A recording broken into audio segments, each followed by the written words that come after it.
নবীজির কাছে একদিন গ্রাম্য এক সাহাবী আসছে, গ্রাম্য এক লোক আসছে। নবীজি আর একজনের সাথে কথা বলতেছে। নিয়ম হলো, আদব হলো, আপনি যখন আরেকজনের সাথে কথা বলবেন, আমি গিয়ে আপনাকে ওই কথা শেষ হওয়ার আগে প্রশ্ন করা এটা ঠিক নয়।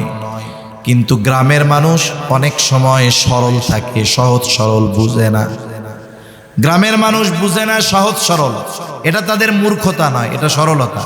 নবীজি একজনের সাথে কথা বলতেছে, ওই লোকটা আইসা নবীজিরে বলে, ইয়া রাসূলুল্লাহি মাতাস সাআ, হে আল্লাহর রাসূল, কিয়ামত কখন হবে? নবীজি ওই ব্যক্তির সাথে কথা শেষ করার পরে বলতেছেন, ওই লোক কোথায় যে আমারে জিজ্ঞাসা করলো কিয়ামত কখন হবে? এইবার ওই লোকটা বলে, ইয়া রাসূলুল্লাহ, আমি জিজ্ঞাসা করছি। কিছু কথা আছে, ওই কথা জিজ্ঞাসা করার পরে জবাব না দিয়া পাল্টা প্রশ্ন তারে করতে মন চায়, ঠিক কিনা গণ? আমি মাঝে মধ্যে অনেক জায়গায় বলি, আমাদের মুন্সিগঞ্জ বিক্রমপুরের বড় একজন আলেম ছিলেন। করোনাকালীন সময়, করোনায় উনি দুনিয়া থেকে চলে গেছেন। এক জায়গায় গেছি আমরা মাহফিলে, এখন হুজুর যখন গেছে, অনেক ওলামায়ে কেরাম এক জায়গায় গেছে। স্বাভাবিক, একজন শীর্ষস্থানীয় আলেম যদি কোথাও যান, ওলামায়ে কেরাম যখন যায় বিভিন্ন বিষয়ে পরামর্শ করেন, আলোচনা করেন, পরামর্শ নেন। যেই মজলিসে আওয়াম থাকে না, সাধারণ মানুষ থাকে না, ওলামায়ে কেরামের মজলিসই হয়। তা হজরতের সাথে অনেক আলেম একসাথে বসে আলোচনা করতেছে, বিভিন্ন বিষয় জানা হচ্ছে, উনিও দিক নির্দেশনা দিচ্ছেন। আর গেটের মধ্যে একজন তালিবুল ইলমরে দাঁড়া করায় দেওয়া হয়েছে যে, শোনো, এখন যদি কেউ হুজুরের সাথে কেউ দেখা করতে চায়, সাধারণ পাবলিক বলবা যে আধা ঘন্টা পরে, একটু পরে। এখন ও দরজায় আটকায় দাঁড়ায় আছে। এক লোক বাহির থেকে ধুমধাম করে দরজার মধ্যে আওয়াজ করতেছে আর কি, এই কিরে কিরে, দরজা খোলেন, খুব জরুরি আছে, হুজুরের সাথে আমার দেখা করতেই হবে। এখন ওই লোকের কথা আর দরজার আঘাতের আওয়াজ হযরতের কানে গেছে, আমরাও সবাই ওইখানে আছি। এখন বলতেছে কে? তালিবুল ইলম বলে, হুজুর, এক লোক খুব পিড়াপিড়ি করতেছে, আপনার সাথে তার দেখা করতেই হবে, খুবই জরুরি, খুব ইম্পর্টেন্ট বিষয়, হুজুর দেখা করতেই হবে। হুজুরও মনে করছে হয়তো অতি জরুরি বিধায় এই জন্য এরকম করতেছে, বলে আসতে দাও। এখন লোকটা আসছে।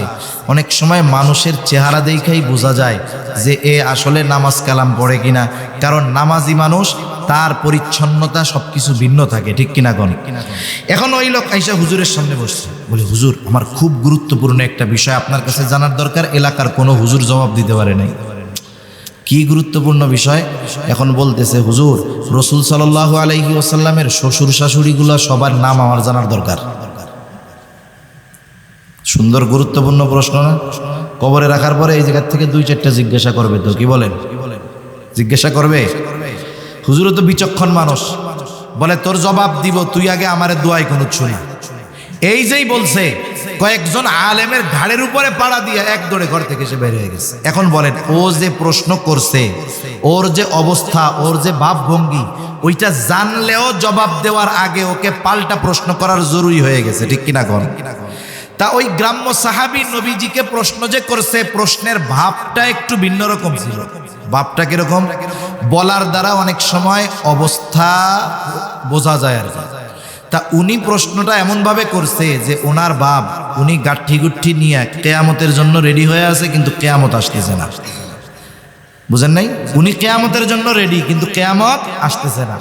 যেমন আপনারা যখন কেউ ঢাকা যান, ঢাকায় যখন যাবেন, টিকিট কিছু কাটেন নাই, গেছেন বাস কাউন্টারে, গরিবুল্লাহ শাহ মাজারের ওই জায়গায় বা জিসি মোড়ে গেছেন, আপনি কাউন্টারে ঢুকলেন, ইউনিক কাউন্টারে ঢুকছেন, দুইকে কি জিজ্ঞাসা করেন? ভাই, ঢাকার বাস আসবে কখন? ঠিক না? ঢাকার বাস কখন আসবে? উনি বলল যে 11টার সময় আসবে। আপনি একটা টিকিট করলেন যে আমারে ঢাকার একটা টিকিট দেন। এখন আপনাকে একটা টিকিট দেওয়া হইল, 11টা বাজে, 11:30 বাজে গেছে, এখনো বাস আসে না। বিরক্ত হয়ে গেছেন না? যাওয়ার জন্য আপনি রেডি না? এখন আপনি গিয়ে তারে আবার জিজ্ঞাসা করতেছেন, ও ভাই, বাস কখন আসবে? দেখেন, টিকিট কাটার আগে কিন্তু একই কথা বলছিলেন, বাস কখন আসবে। এখন টিকিট কাটার পরেও একই কথা বলতেছেন, বাস কখন আসবে। কিন্তু বলেন তো, সময়ের পরিবর্তনের কারণে যদিও কথা এক, কিন্তু উদ্দেশ্যের পার্থক্য আছে না নাই? প্রথমবার আপনি শুধু খবর জানতে চাইছেন যে বাসটা কখন আসবে, সময়টা জানার দরকার। দ্বিতীয়বার আপনি সময় জানতে চান নাই, দ্বিতীয়বার মূলত কি বলতেছেন, এই মিয়া বাস আসার কথা 11টার সময়, আমি বসে আছি এই জায়গায়, বসতে বসতে মাজা ব্যথা হয়ে গেল, বাস এখনো আসে না কেন? তার মানে মা যখন বলছে, অপরিচিত একজন মানুষ যাকে সে জীবনেও দেখে নাই, অথচ তার বাবা, মা যখন সাক্ষ্য দিছে সাথে সাথে এটা বিশ্বাস করে নিছে। নবীজি আমাদের ভালোবাসেন, হাদিসের পাতায় পাতায় পাওয়া যাবে, অনেক হাদিস বলা যাবে নবীজি আমাদের প্রতি কেমন ভালোবাসা নবীজির। এখন আসেন সব কিছু বাদ দেন, নবীজি যে আমাদের ভালোবাসে, এই ভালোবাসার সাক্ষ্য স্বয়ং যিনি দিয়েছেন তিনি কে? একটু হৃদয়ের কান দিয়া শুনলে, একটু খেয়াল দিয়া শুনলে ভালোবাসার গভীরতাও বুঝতে পারবেন। আসলে নবীজি আমাদের কত ভালোবাসে এটা আমরা পরিমাপ করতে পারবো না। আল্লাহ তাআলা সেই ভালোবাসার কথাই সূরা তাওবার এই আয়াতের মধ্যে বলেন। আল্লাহ তাআলা বলেন, লাকাদ জাআকুম রাসূলুম মিন আনফুসিকুম আজিজুন আলাইহি মা আনিতুম হারিসুন আলাইকুম বিল মুমিনিনা রাউফুর রহিম। আল্লাহ তাআলা বলেন, লাকাদ জাআকুম রাসূলুম মিন আনফুসিকুম, তোমাদের মধ্য থেকে তোমাদের জন্য এমন একজন রাসূলের আগমন ঘটেছে। কেমন সেই রাসূল? আল্লাহ বলতেছেন, এক নাম্বার আল্লাহ তাআলা বলেন, আজিজুন আলাইহি মা আনিতুম, তোমাদের জন্য যেটা কষ্টের সেটা তারও জন্য কষ্টের। নবী হলেন সমব্যথী, আজিজ। অনেক সময় বলে না, ও আমার আজিজ, মানে সম্পর্কটা এরকম, বন্ধুত্বটা এরকম যে বন্ধুর যদি কষ্ট হয় আর এক বন্ধুও সেই কষ্টটা অনুভব করে। এখন কথা হইতে পারে, কষ্ট আমাদের নবী এটা অনুভব করে কেমন? আর একটা উদাহরণ দেই, বুঝতে সহজ হবে। আপনাদের যদি কারো ছোট বাচ্চা থাকে, তারা এই বিষয়টা আরো বেশি বুঝবেন। একটা বাচ্চা যখন একেবারে দুগ্ধপোষ্য, 1 মাস 2 মাস 3 মাস বয়স, বাচ্চার প্রতি মায়া মহব্বত ভালোবাসা থাকে কি থাকে না? কিন্তু ওই বাচ্চার যখন 9 মাস 10 মাস 1 বছর বয়স, আব্বু আব্বু ডাকে। বলেন তো 3 মাসের বাচ্চার চাইতে আব্বু ডাকা বাচ্চার প্রতি মহব্বত বেশি না কম? এইবার যখন বাচ্চাটা আর একটু বড় হয়, 1.5-2 বছর বয়স, মহব্বত আরো বাড়ে। কারণ ওই ছোট বাচ্চা তখন একটা কথা বলার আগে 10 বার আব্বু ডাকে। এই ডাকটা মা মা, আম্মু আম্মু, আব্বু আব্বু, এই ডাকটা মা বাবার সন্তানের প্রতি গভীর ভালোবাসার সৃষ্টি করে। গভীর রাত, ছোট বাচ্চা 2 বছর বয়স, হঠাৎ করে প্রচণ্ড জ্বর, থার্মোমিটার দিয়া মাপ দিয়া দেখলেন 106 ডিগ্রি হয়ে গেছে। গভীর রাত, ডাক্তারের দোকান খোলা নাই, আপনার ডাক্তার বা হসপিটালের কাছে যাওয়ার কোনো উপায়ও নাই, সুযোগও নাই। গভীর রাত, অপেক্ষা করতে হবে সকালবেলায়, এরপরে বাচ্চারে নিয়ে ডাক্তারের কাছে যাবেন। ওই বাচ্চার জ্বরের তীব্রতা এতটা বেশি, অসুস্থতার মাত্রা এতটা বেশি, অনেক সময় আমাদেরও হয়। প্রচণ্ড জ্বরাক্রান্ত যখন হয়, এই কষ্টের আওয়াজ মুখ দিয়ে বের হয়, আহ আহ, হয় না এরকম? ওই ছোট বাচ্চা কষ্টে আওয়াজ করতেছে, গা পুড়ে যাচ্ছে, শরীরটা জ্বরে কষ্টে কাঁপুনি হচ্ছে। কত কষ্ট হয় ওই বাচ্চার। ওই পাশে বসা মা বাবা, আমার তো মনে হয় জ্বরের কারণে ওই ছোট বাচ্চার যত কষ্ট হয়, ওই বাচ্চার কষ্টটা দেখে মা বাবার তার চাইতে আরো বহুগুণ বেশি কষ্ট হয়। এই অনুভূতি, এই অনুভব, এটা একজন মা একজন বাবা ওনরাই চিন্তা করতে পারে। আমাদের সময়ও আমরাও মনে হয় গল্পটা বা কবিতাটা পাই নাই।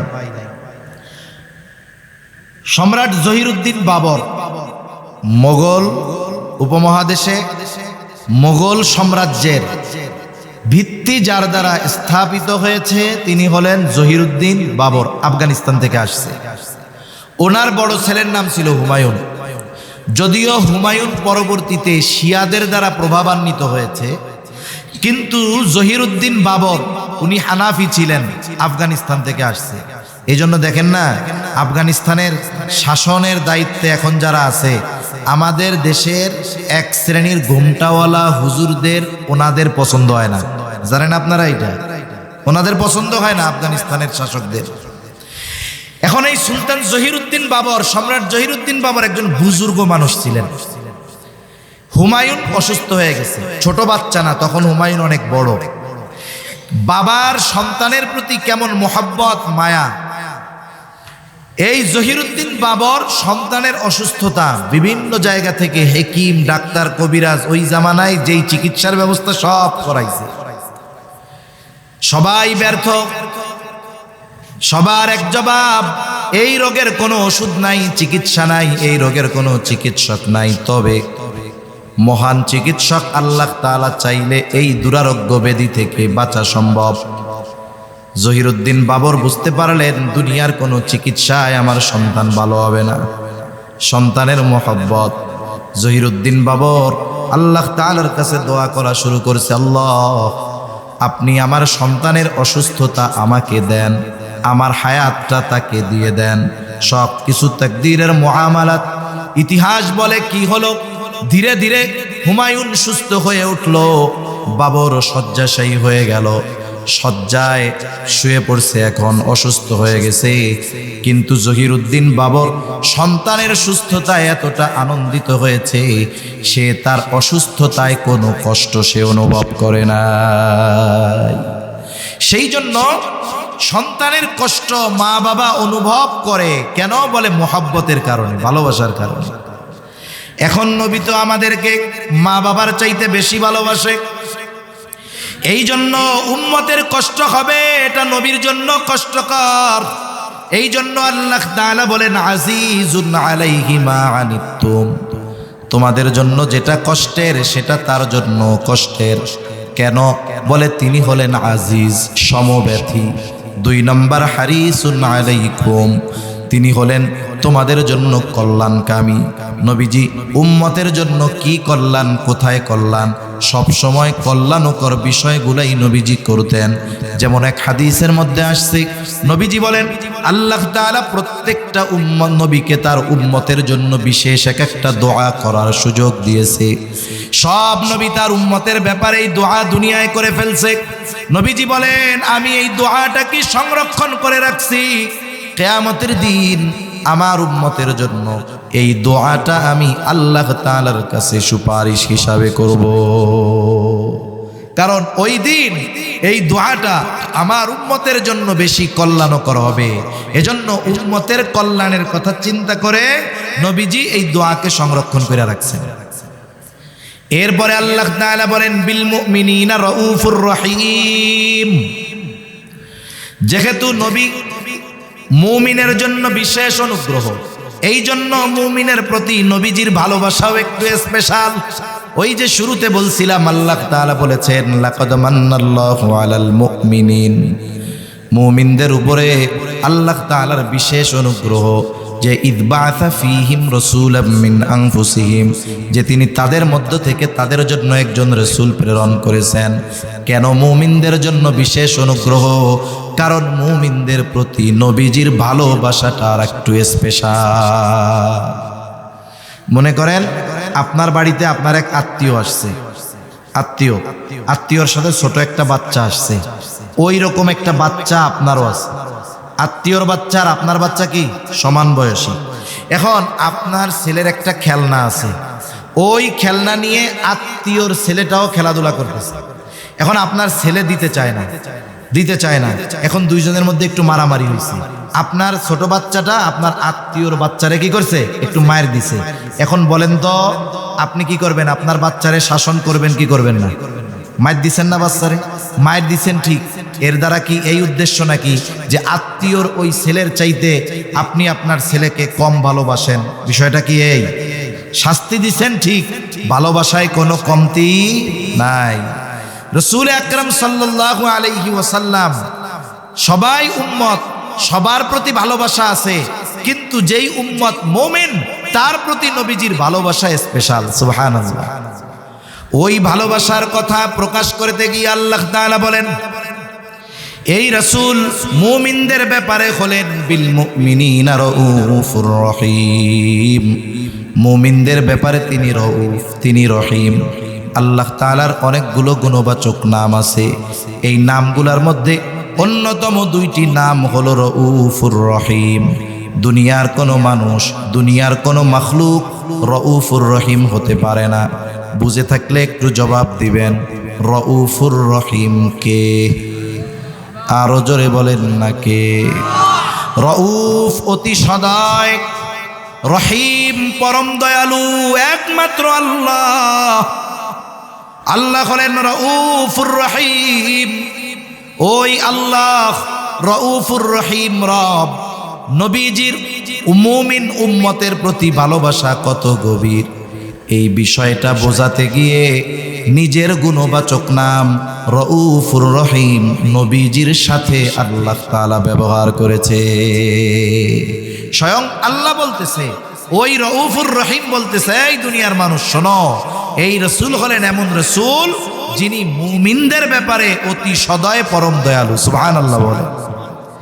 মনে করেন আমি যদি বলি আমি বাংলাদেশের প্রধানমন্ত্রী, এটা যদি আমি দাবি করি, তাইলে এখান থেকে বাড়ি যাওয়া লাগবে না, আমারে 14 শিখের মধ্যে বইরা দিবে, ঠিক কিনা কোন? কিন্তু প্রধানমন্ত্রী যদি একজনরে আদর করে নিয়ে ওনার চেয়ারে বসায়, তাহলে কি হবে? কেউ কিছু বলার আছে? আমি আপনি যদি কোনো মাখলুকরে বলি যে আপনি রউফুর রহিম, আমার ঈমান চলে যাবে। কিন্তু স্বয়ং রউফুর রহিম যাকে বলছে যে ইনি মুমিনদের জন্য রউফুর রহিম, এতে কোনো অসুবিধা নাই। বরং আল্লাহ তাআলা আমাদের প্রতি নবীজির কত দয়া, নবীজির কত মায়া, নবীজির কত মোহাব্বত, এই বিষয়টা বোঝাতে গিয়ে আল্লাহ তাআলা নিজের গুণবাচক নাম নবীজির শানে ব্যবহার করেছেন। সুবহানাল্লাহ। এখন এর চাইতে আর আমি কি বুঝাবো? এখন বলেন তো, এতটুকু তো বুঝছেন যে নবীজি আমাদের কত ভালোবাসে। নবীজির ভালোবাসা তুলনা করার কোনো সুযোগ আমাদের আছে? অকল্পনীয় ভালোবাসা নবীজি আমাদেরকে বাসেন। কিন্তু বাস্তবতা হলো নবীজির এই ভালোবাসার প্রতিদান আমাদের দেওয়ার দরকার আছে না নাই? আলোচনার শেষের দিকে একেবারে কয়েক মিনিটের মধ্যে শেষ হয়ে যাবে। যেই নবী আমাদের এত ভালোবাসেন, সেই নবীকে আমাদের ভালোবাসা ঈমানি দায়িত্ব। নবীজির প্রতি ভালোবাসা এটা মুমিনের ঈমান। এজন্য নবীজি বলেন, লা ইউমিনু আহাদুকুম হাত্তা আকুনা আহাব্বা ইলাইহি মিন ওয়ালিদিহি ওয়া ওয়ালাদিহি ওয়ান নাসি আজমাইন। নবীজি বলেন, তোমাদের মধ্যে কেউ ততক্ষণ পর্যন্ত মুমিন হতে পারবে না যতক্ষণ না সে তার পিতা মাতা সন্তান সন্ততি এক কথায় সকলের চাইতে আমি নবীকে বেশি ভালো না বাসবে। তার মানে সবচাইতে বেশি আমাকে আপনাকে নবীজিকে বাসতে হবে, নিজের জীবনের চাইতেও নবীজিকে বেশি ভালোবাসতে হবে। এটাই হলো মুমিনের ঈমানের দাবি। আমরা নবীজিকে ভালোবাসতে তৈরি আছি না সবাই? কারা কারা আছে? নারায়ে তাকবীর, একটু জোরে দেন, নারায়ে তাকবীর। মাশাআল্লাহ, হাত নামাই। আমাদের সমস্যা কি জানেন? আমরা ভালোবাসতে চাই ঠিক নিজেদের পদ্ধতিতে। মানে আমরা ইসলামকে কেমন চাই? বলে আমাদের মতো চাই, নবীর মতো, আল্লাহর মতো আমরা ইসলাম পালন করতে চাই না। ইসলাম পালন করতে চাই আমরা আমাদের মতো, যেটা আমাদের সুবিধা এটা করবো, যেটা করলাম না, বাদ। কিন্তু বিষয়টা হলো এরকম, নবীজিকে ভালোবাসতে হবে, এটা মুমিনের ঈমানের দাবি, ঈমান সম্পৃক্ত বিষয়। এখন ভালোবাসবো কেমনে? বিষয়টা হলো, আমরা তো নবীজিকে সামনে পাই নাই। একজনকে যদি সামনে পাওয়া যায়, মানুষ তার ভালোবাসার সর্বোচ্চটা প্রদর্শন করতে পারে। আবু বকর নবীজিকে সামনে পেয়েছে, নবীর মোহাব্বতে ঘরের সব সম্পদ এনে নবীর সামনে দিয়া দিছে। হযরত তালহা নবীজিকে সামনে পেয়েছে, উহুদের ময়দানে নিজের বুকটাকে নবীর জন্য ঢাল বানায় দিছে। এখন আমরা তো নবীজিকে সামনে পাই নাই, কেমনে নবীকে ভালোবাসবো? ভালোবাসতে তো মন চায়। এই জন্য নবীজিও জানেন আমার উম্মত তো আমারে ভালোবাসতে চাইবে, কেমনে ভালোবাসবে? এই জন্য নবীজিকে ভালোবাসার পদ্ধতি স্বয়ং নিজে আমাদের জানায় দিয়ে গেছে। নবীজিকে ভালোবাসতে হবে কেমনে? নবীজি বলেন, মান আহাব্বা সুন্নতি ফাকাদ আহাব্বানি ওয়া মান আহাব্বানি কানা মাই ফিল জান্নাহ। নবী বলেন, যে আমার সুন্নাতকে ভালোবাসলো সে যেন আমাকে ভালোবাসলো। আর নবীকে ভালোবাসলে লাভ কি? বলে আমি নবীর সাথে জান্নাতে থাকতে পারবে। সুবহানাল্লাহ বলেন। তাহলে নবীর সুন্নাতকে যদি মোহাব্বত করা হয়, নবীকে মোহাব্বত করা হয়, নবীকে মোহাব্বত করলে নবীর সাথে জান্নাতে থাকা যায়। নবীর সাথে জান্নাতে থাকতে পারা এটা বড় সৌভাগ্যের ব্যাপার। আরেকটা হাদিস শোনাই আপনাদের। নবীজির কাছে একদিন গ্রাম্য এক সাহাবী আসছে, গ্রাম্য এক লোক আসছে। নবীজি আরেকজনের সাথে কথা বলতেছে। নিয়ম হলো, আদব হলো, আপনি যখন আরেকজনের সাথে কথা বলবেন, আমি গিয়ে আপনাকে ওই কথা শেষ হওয়ার আগে প্রশ্ন করা এটা ঠিক নয়। কিন্তু গ্রামের মানুষ অনেক সময় সরল থাকে, সহজ সরল বুঝে না। গ্রামের মানুষ বুঝে না সহজ সরল, এটা তাদের মূর্খতা নয়, এটা সরলতা। নবীজি একজনের সাথে কথা বলতেছে, ওই লোকটা ঈশা নবীজিরে বলে, ইয়া রাসূলুল্লাহি মাতাস সাআ, হে আল্লাহর রাসূল কিয়ামত কখন হবে? নবীজি ওই ব্যক্তির সাথে কথা শেষ করার পরে বলতেছেন, ওই লোক কোথায় যে আমারে জিজ্ঞাসা করলো কিয়ামত কখন হবে? এইবার ওই লোকটা বলে, ইয়া রাসূলুল্লাহ আমি জিজ্ঞাসা করছি। কিছু কথা আছে, ওই কথা জিজ্ঞাসা করার পরে জবাব না দিয়া পাল্টা প্রশ্ন তারে করতে মন চায়, ঠিক কিনা কন? আমি মাঝে মধ্যে অনেক জায়গায় বলি, আমাদের মুন্সিগঞ্জ বিক্রমপুরের বড় একজন আলেম ছিলেন। করোনাকালীন সময়, করোনায় উনি দুনিয়া থেকে চলে গেছেন। এক জায়গায় গেছি আমরা মাহফিলে, এখন হুজুর যখন গেছে অনেক ওলামায়ে কেরাম এক জায়গায় গেছে। স্বাভাবিক, একজন শীর্ষস্থানীয় আলেম যদি কোথাও যান, ওলামায়ে কেরাম যখন যায় বিভিন্ন বিষয়ে পরামর্শ করেন, আলোচনা করেন, পরামর্শ নেন। যেই মজলিসে আওয়াম থাকে না, সাধারণ মানুষ থাকে না, ওলামায়ে কেরামের মজলিসই হয়। তা হজরতের সাথে অনেক আলেম একসাথে বসে আলোচনা করতেছে, বিভিন্ন বিষয় জানা হচ্ছে, উনিও দিক নির্দেশনা দিচ্ছেন। আর গেটের মধ্যে একজন তালিবুল ইলমরে দাঁড়া করায় দেওয়া হয়েছে যে, শোনো, এখন যদি কেউ হুজুরের সাথে কেউ দেখা করতে চায়, সাধারণ পাবলিক বলবা যে আধা ঘন্টা পরে, একটু পরে। এখন ও দরজায় আটকায় দাঁড়ায় আছে। এক লোক বাহির থেকে ধুমধাম করে দরজার মধ্যে আওয়াজ করতেছে আর কি, এই কিরে কিরে, দরজা খোলেন, খুব জরুরি আছে, হুজুরের সাথে আমার দেখা করতেই হবে। এখন ওই লোকের কথা আর দরজার আঘাতের আওয়াজ হযরতের কানে গেছে, আমরাও সবাই ওইখানে আছি। এখন বলতেছে কে? তালিবুল ইলম বলে, হুজুর এক লোক খুব পিড়াপিড়ি করতেছে, আপনার সাথে তার দেখা করতেই হবে, খুবই জরুরি, খুব ইম্পর্টেন্ট বিষয়, হুজুর দেখা করতেই হবে। হুজুরও মনে করছে হয়তো অতি জরুরি বিধায় এই জন্য এরকম করতেছে, বলে আসতে দাও। এখন লোকটা আসছে। অনেক সময় মানুষের চেহারা দেখেই বোঝা যায় যে এ আসলে নামাজ কালাম পড়ে কিনা, কারণ নামাজি মানুষ, তার পরিচ্ছন্নতা সবকিছু ভিন্ন থাকে, ঠিক কিনা কোন? এখন ওই লোক আইসা হুজুরের সামনে বসছে, বলে হুজুর আমার খুব গুরুত্বপূর্ণ একটা বিষয় আপনার কাছে জানার দরকার, এলাকার কোনো হুজুর জবাব দিতে পারে নাই। কি গুরুত্বপূর্ণ বিষয়? এখন বলতেছে, হুজুর রাসূল সাল্লাল্লাহু আলাইহি ওয়াসাল্লামের শ্বশুর শাশুড়িগুলো সবার নাম আমার জানার দরকার। সুন্দর গুরুত্বপূর্ণ প্রশ্ন না? কবরে রাখার পরে এই জায়গা থেকে 2-4টা জিজ্ঞাসা করবে তো, কি বলেন? জিজ্ঞাসা করবে। হুজুরও তো বিচক্ষণ মানুষ, বলে তোর জবাব দিব, তুই আগে আমারে দোয়াই কোন শুনা। এই যেই বলছে, কয়েকজন আলেমের ঘাড়ের উপরে পাড়া দিয়ে এক দৌড়ে ঘর থেকে সে বের হয়ে গেছে। এখন বলেন, ও যে প্রশ্ন করছে, ওর যে অবস্থা, ওর যে ভাবভঙ্গি, ওইটা জানলেও জবাব দেওয়ার আগে ওকে পাল্টা প্রশ্ন করার জরুরি হয়ে গেছে, ঠিক কিনা কোন? তা ওই গ্রাম্য সাহাবী নবীজিকে প্রশ্ন যে করছে, প্রশ্নের ভাবটা একটু ভিন্ন রকম ছিল। ভাবটা কিরকম? বলার দ্বারা অনেক সময় অবস্থা বোঝা যায় আর কি। তা উনি প্রশ্নটা এমনভাবে করছে যে ওনার বাপ, উনি গাঠি গুঠি নিয়ে কেয়ামতের জন্য রেডি হয়ে আছে, কিন্তু কেয়ামত আসতেছে না। বুঝেন নাই? উনি কেয়ামতের জন্য রেডি, কিন্তু কেয়ামত আসতেছে না। যেমন আপনারা যখন কেউ ঢাকা যান, ঢাকায় যখন যাবেন টিকিট কিছু কাটেন নাই, গেছেন বাস কাউন্টারে, গরিবুল্লাহ শাহ মাজারের ওই জায়গায় বা জিসি মোড়ে গেছেন, আপনি কাউন্টারে ঢুকলেন, ইউনিক কাউন্টারে ঢুকছেন, দুইকে কি জিজ্ঞাসা করেন? ভাই ঢাকার বাস আসবে কখন? ঠিক না? ঢাকার বাস কখন আসবে? উনি বলল যে 11টার সময় আসবে। আপনি একটা টিকিট করলেন যে আমারে ঢাকার একটা টিকিট দেন। এখন আপনাকে একটা টিকিট দেওয়া হইল, 11টা বাজে 11:30 বাজে গেছে, এখনো বাস আসে না। বিরক্ত হয়ে গেছেন না? যাওয়ার জন্য আপনি রেডি না? এখন আপনি গিয়ে তারে আবার জিজ্ঞাসা করতেছেন, ও ভাই বাস কখন আসবে? দেখেন, টিকিট কাটার আগে কিন্তু একই কথা বলছিলেন, বাস কখন আসবে। এখন টিকিট কাটার পরেও একই কথা বলতেছেন, বাস কখন আসবে। কিন্তু বলেন তো, সময়ের পরিবর্তনের কারণে যদিও কথা এক, কিন্তু উদ্দেশ্যের পার্থক্য আছে না নাই? প্রথমবার আপনি শুধু খবর জানতে চাইছেন যে বাসটা কখন আসবে, সময়টা জানার দরকার। দ্বিতীয়বার আপনি সময় জানতে চান নাই, দ্বিতীয়বার মূলত কি বলতেছেন, এই মিয়া বাস আসার কথা 11টার সময়, আমি বসে আছি এই জায়গায়, বসতে বসতে মাজা ব্যথা হয়ে গেল, বাস এখনো আসে না কেন? মূল কথা তো এইটা নাকি? কিন্তু বলছেন কি বাস কখন আসবে, কিন্তু বলার ভঙ্গিটা ভিন্ন।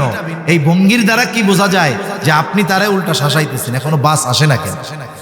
তা ওই গ্রাম্য সাহাবীর বলার ভাবটা ওই রকম যে উনি কিয়ামতের জন্য রেডি, কিন্তু কিয়ামত আসতেছে না। এই জন্য নবী, যেমন অনেক সাহাবীর প্রশ্ন এরকম আছে, ইয়া রাসূলুল্লাহ কিয়ামত কখন হবে? যেমন হাদিসে জিবরিলের মধ্যে প্রশ্ন করছে কিয়ামত কখন হবে, নবীজি তখন জবাব দিছেন যে ব্যাপারে প্রশ্নকারীর চাইতে আমি বেশি জানি না। এরপরে কিছু আলামত জানতে চাইছেন, আলামতগুলো বলছেন। তাহলে বোঝা গেল একই প্রশ্ন, দেখেন ব্যক্তি অবস্থা বলার ভঙ্গিমার পরিবর্তনের কারণে জবাবের ভিন্নতা আসে। এখন যদি জানতে চাইতো তাইলে তো উনি বলতেন যে কিয়ামত কখন হবে এটা আল্লাহ তাআলা ভালো জানে, কিন্তু বলার ভঙ্গি কি যে উনি কেমন যেন রেডি, কিন্তু কিয়ামত আসতেছে না। এই জন্য নবীজি তাকে পাল্টা প্রশ্ন করলেন, মা আদাত্তা লাহা, তুমি কিয়ামতের জন্য কি পাথেয় সংগ্রহ করেছো? সহজ সরল মানুষ, সহজ জবাব, আমি আল্লাহ এবং তার রাসূলকে ভালোবাসি। নবীজি বললেন, আল মারউ মা মান আহাব্বা। চিন্তা করেন প্রশ্ন ছিল কি আর জবাবের শেষটা হইল কি। এইবার লোকটা বাড়ির পথে হাঁটা ধরছে। হযরত আনাস রাদিয়াল্লাহু তাআলা আনহু বলেন, নবীজির মুখে এই কথা শ্রবণ করবার পর আমরা এতটা খুশি হয়েছি যে ইসলাম গ্রহণের পরে আর কোনো কথার দ্বারা আমরা এতটা খুশি হই নাই। তিনি বলেন, আমি আশা করি নবীজির সাথে তো জান্নাতে থাকবো, সাথে সাথে ওমর আবু বকর রাদিয়াল্লাহু তাআলা আনহুমার সাথেও জান্নাতে থাকতে পারবো, যদিও তাদের মতো আমল করতে পারি নাই। তাহলে নবীজির সাথে জান্নাতে থাকতে পারার বিষয়টাকে সাহাবায়ে কেরাম নিজেদের জন্য সবচাইতে বড় নিয়ামতের বিষয় মনে করেছে। আল্লাহর নবী আমাদের জন্য নবীর সাথে জান্নাতে থাকার ব্যবস্থা করে গিয়েছে। সেই ব্যবস্থা কি? নবীর সুন্নাতকে মহব্বত করতে হবে, তাহলে জান্নাতে নবীর সাথে থাকা যাবে। এখন কথা হইল, অফারটা তো জান্নাতে, আগে তো জান্নাতে ঢুকতে হবে, ঠিক কিনা বলেন? অফারের খবর তো পাইলাম, কিন্তু এখন সেই অফার যদি ভোগ করতে চাই জান্নাতে ঢোকা লাগবে। এখন জান্নাতে ঢোকা যাবে কেমনে? নবীজি বলেন, কুল্লু উম্মতি ইয়াদখুলুনাল জান্নাতা ইল্লা মান আবা। আমার সব উম্মত জান্নাতে প্রবেশ করবে, আবা উম্মত ছাড়া। জিজ্ঞাসা করা হলো, ইয়া রাসূলুল্লাহ, আবা উম্মত কারা? নবীজি বলেন, মান আতাআনি দাখালাল জান্নাহ ওয়া মান আসানি ফাকাদ আবা। যারা আমার আনুগত্য করবে সে জান্নাতে প্রবেশ করবে, আর যে আনুগত্য করবে না, আবা উম্মত, সে জাহান্নামে যাবে। তাহলে দুই হাদিসকে যদি একত্রিত করা হয়, সারমর্ম মূল কথা হলো নবীর সুন্নাতকে মুহাব্বতের সাথে যারা অনুসরণ করবে তারা জান্নাতে যাবে এবং নবীর সাথে থাকবে। সুবহানাল্লাহ। আর নবীর অনুসরণের মাধ্যমে কিন্তু আল্লাহর ভালোবাসা পাওয়া যায়। আল্লাহ তাআলাও বলেন, কুল ইন কুনতুম তুহিব্বুনাল্লাহ ফাত্তাবিউনি ইউহিব্বুকুমুল্লাহ। যারা আল্লাহকে ভালোবাসতে চায় তারা কি করবে?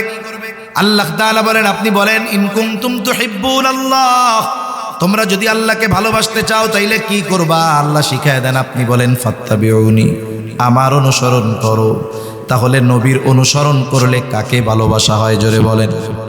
কিন্তু আল্লাহ বলেন, হাবিব রে, আপনার অনুসরণ করলে আমাকে ভালোবাসার চিন্তা তাদের করা লাগবে না।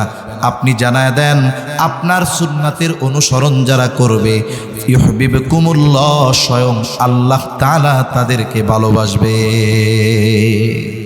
তাহলে নবীর সুন্নাতের অনুসরণ করার মাধ্যমে আল্লাহর ভালোবাসা পাওয়া যায়। সুবহানাল্লাহ গণ, আল্লাহর ভালোবাসা পাইলে লাভ কি?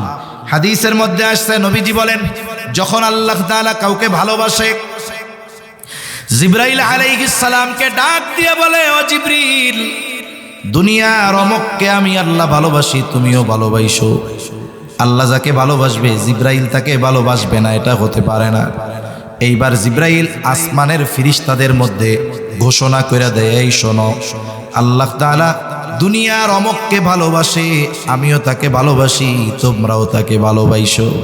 চিন্তা করে দেখেন, এই দুনিয়ার অনেক মানুষ এমন আছে, দুনিয়ার মানুষ তাদেরকে চিনে না, তারা সেলিব্রিটি না, দুনিয়ার কেউ তাদেরকে হয়তো চিনে না, কিন্তু ওই মানুষগুলো আসমানের সেলিব্রিটি হয়ে গেছে।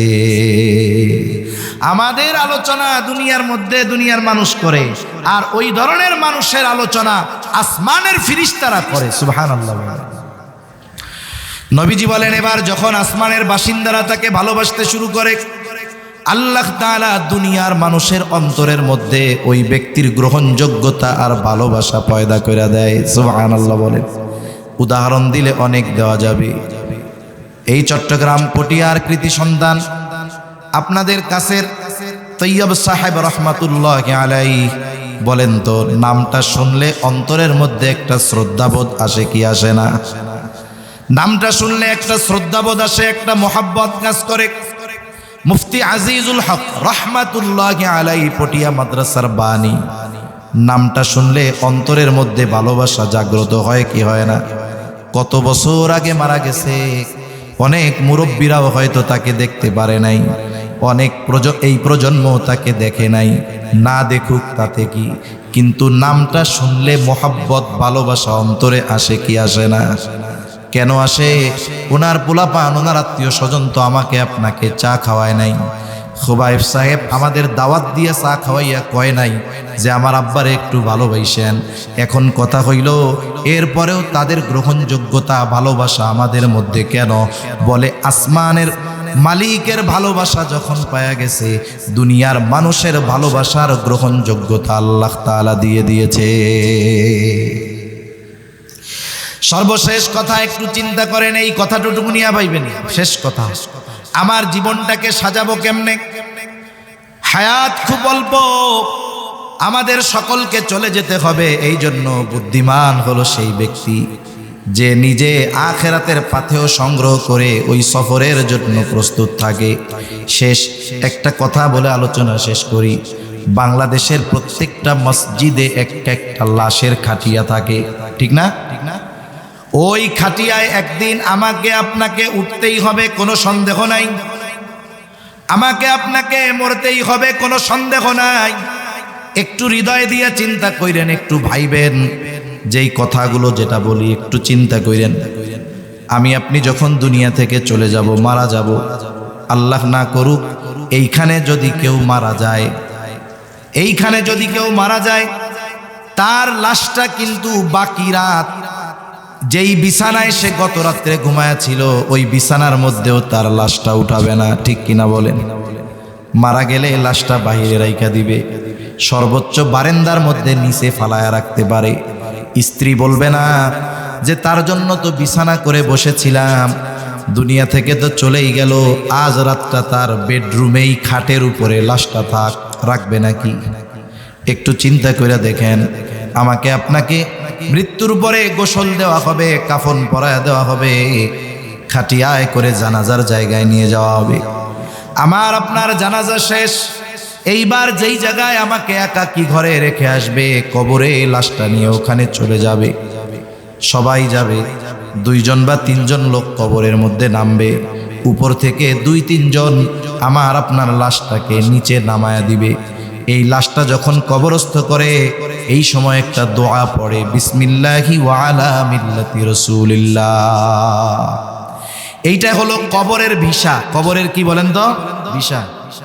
এখন অনেক সময় শুনেন না, ভিসা জালিয়াতির কারণে মামলা হইছে। এক দেশের ভিসা জালিয়াতি করছে, এখন ওই দেশের এম্বাসি আজীবনের জন্য ওই লোককে ওই দেশে প্রবেশ করা নিষিদ্ধ করে দিছে। কবরের মধ্যে আমাকে আপনাকে রাখবে, রাখার সময় বলবে বিসমিল্লাহি ওয়া আলা মিল্লাতি রাসূলিল্লাহ। আমরা হয়তো অনেকের ব্যাপারে বলেছি, একদিন আমার আপনার ব্যাপারেও এই কথাটা বলবে। এখন এই কথাটার সারমর্ম কি?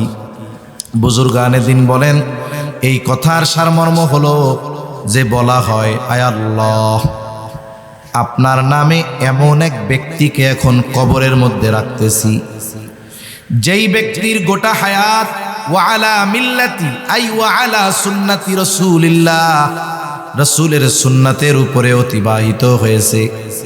তার মানে যখন সে মারা গেছে তখনও সে সুন্নতের উপরে ছিল, এখন তাকে কবরস্থ করতেছি, এখনও সে সুন্নতের উপরে আছে। এই কথা বলে আমাকে আপনাকে কবরে রাখা হবে, সবাইকেই রাখা হবে। ওই যে শাহবাগের মুরগি কবির, ওকেও রাখা হবে। আমার মনে হয় নাস্তিক হুমায়ুন আজাদকেও এই কথা বইলাই রাখছে। তসলিমা নাসরিন, ও তো ওর দেহ মেডিকেলে দান করে দিছে, ওর আর কি হবে। মুসলিম পরিচয় যদি হয় কবরেই দোয়া পড়ে রাখবে। আমি কাউকে কষ্ট দেওয়া আমার উদ্দেশ্য না। দেখা গেল এই দোয়াটা এমন ব্যক্তির ব্যাপারে বলা হলো যে জীবনে কোনোদিন সুন্নাতের দ্বারের কাছে যায় নাই, তার মুখের মধ্যে নবীর সুন্নাত দাড়ি নাই, জীবনে কোনোদিন সুন্নাতের পাবন্দি করে নাই। এখন বলেন, সুন্নাতবিহীন ওই লোকটাকে যখন কবরে রাখা হবে, তার ব্যাপারে বিসমিল্লাহি ওয়া আলা মিল্লাতি রাসূলিল্লাহ এই কথাটা সত্য হবে নাকি মিথ্যা হবে? অনন্তকালের যেই সফর, তার প্রথম ঘাঁটি কবর, ওইখানে আমাকে আপনাকে যদি মিথ্যা কথা দিয়া রাখে, তাহলে ওই জায়গায় তো আমার ভিসা ডুপ্লিকেট হয়ে গেল। এজন্য সর্বশেষ কথা, যে আমাকে যে ভালোবাসে, আমি তার জন্য ভালোবাসার প্রতিদান দিতে, জীবনও দিতে তৈরি থাকব। সেই নবী যার জন্য আমি জীবন দিতে প্রস্তুত, আমাদের অবস্থা যদি বলে নবীর মোহাব্বতে জীবন কারা দিবা, সব দিয়া দিবে। যদি কই নবীর মোহাব্বতে জীবন আপাতত দেওয়া লাগবে না, দাড়ি নাই, দাড়িটা রেখে দাও, বলে হুজুর পরে। এ ভালোবাসা আসলে ভালোবাসা হইল না। এ ভালোবাসাকে আসলে ভালোবাসা হইছে? যার জন্য জীবন দিতে পারবা তার জন্য তুমি দাড়ি রাখতে পারো না, যার জন্য জীবন দিতে পারবা তার জন্য তুমি সুন্নতি লেবাসে চলতে পারো না। তাইলে তোমার এই ভালোবাসা ওই সেই বন্ধুর মতো যে মুসিবতের সময় আগে পলায়। ওই ভালোবাসার যেমন দাম নাই, সুন্নাতবিহীন নবীর প্রতি যারা বলে ভালোবাসি, সুন্নাত মানতে পারি না, এই ভালোবাসারও বাস্তবতায় কোনো মূল্য নাই। ঠিক কিনা বলেন? এজন্য নবীজির সুন্নাত এটা আমাদের আখেরাতের ভিসা। আখেরাতের কি বলেন না? কারণ কবরে রাখার সময় ইমানের কথা কয়, অন্য কোনো কথা বলে। কি বলে? যে নবীর সুন্নাতের উপরে রাখলাম, এটা নবীর সুন্নাতের উপরে ছিল, আর এই সুন্নাতের উপরে তারে কবরে রাখলাম। সেজন্য আমি আপনি সফল তখন, আমি যখনই মারা যাই না কেন, যেখানেই মারা যাই না কেন, আমাকে যখন কবরস্থ করা হবে, আমার ব্যাপারে ওই দোয়াটা যদি সত্য হয়, তাহলেই আমি সফল, তাহলেই আমি নবীর খাঁটি আশেকে রসুল। এটা ছাড়া নামে স্লোগানে আশেকে রসুল হওয়া যেতে পারে, কিন্তু পরিপূর্ণ সুন্নাতের পাবন্দি যদি না হয়, তাহলে আসল আশেকে রসুল হওয়া যাবে না। আল্লাহ সুবহানাহু ওয়া তাআলা নবীজি যে আমাদেরকে এত ভালোবাসেন, এই ভালোবাসার প্রতিদান দেওয়ার তৌফিক আল্লাহ তাআলা আমাদেরকে দান করেন। সকলে বলি আমিন। ওয়া আখিরু দাওয়ানা আনিল হামদুলিল্লাহি রাব্বিল আলামিন। আসসালামু আলাইকুম ওয়া রাহমাতুল্লাহি ওয়া বারাকাতুহু। দোয়া করে দেব, কিছু বলবেন?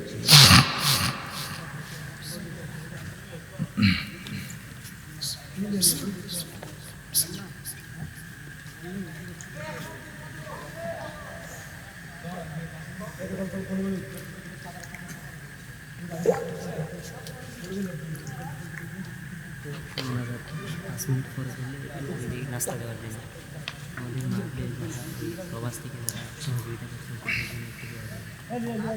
দেশের থেকে আমাদের গ্রাম পাড়া থেকে অনেকে এসে প্রত্যেক ঘর থেকে সহযোগিতা ফিলিস্তিন কারাবন্দি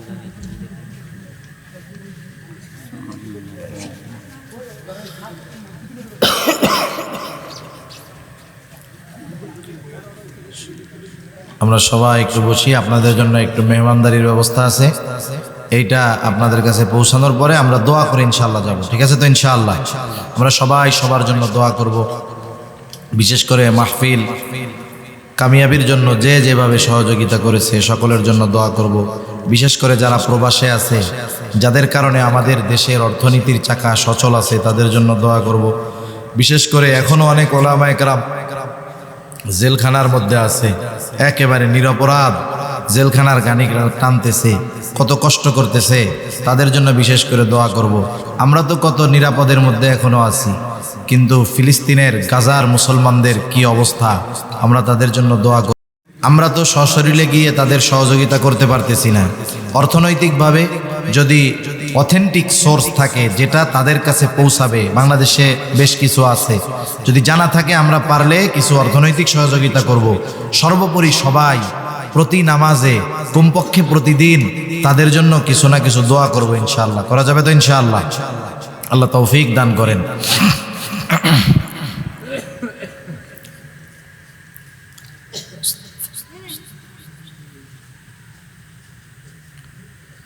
আমরা সবাই দোয়া করে যাব ইনশাআল্লাহ।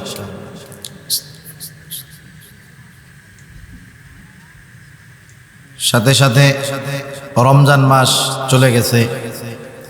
আমরা জানি রমজানের পরে শাওয়াল মাসে 6 রোজার কথা আসছে। আল্লাহ রাসূল সাল্লাল্লাহু আলাইহি ওয়াসাল্লাম বলেছেন, মান সামা রমাদানা সুম্মা তাবাহু সিত্তাম মিন শাওয়াল কানা কাসিয়ামিদ দাহরি কুল্লি। নবীজি সাল্লাল্লাহু আলাইহি ওয়াসাল্লাম বলেন, যে রমজান মাসের রোজা রাখলো, এরপরে শাওয়াল মাসের 6 রোজা রাখলো, সে কেমন যেন সারা বছর রোজা রাখলো। আর একটা সুযোগ আছে, এই সপ্তাহে যদি যারা আমরা রেখে ফেলছি তো রাখছি, যারা রাখি নাই তারা যদি এই সপ্তাহে রোজা রাখি, তাহলে এক এক রোজায় 3 ফজিলত হবে। কেমনে?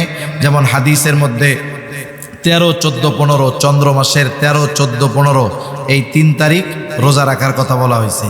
এরপরে নবীজি সাল্লাল্লাহু আলাইহি ওয়াসাল্লাম সোম এবং বৃহস্পতিবার রোজা রাখতেন।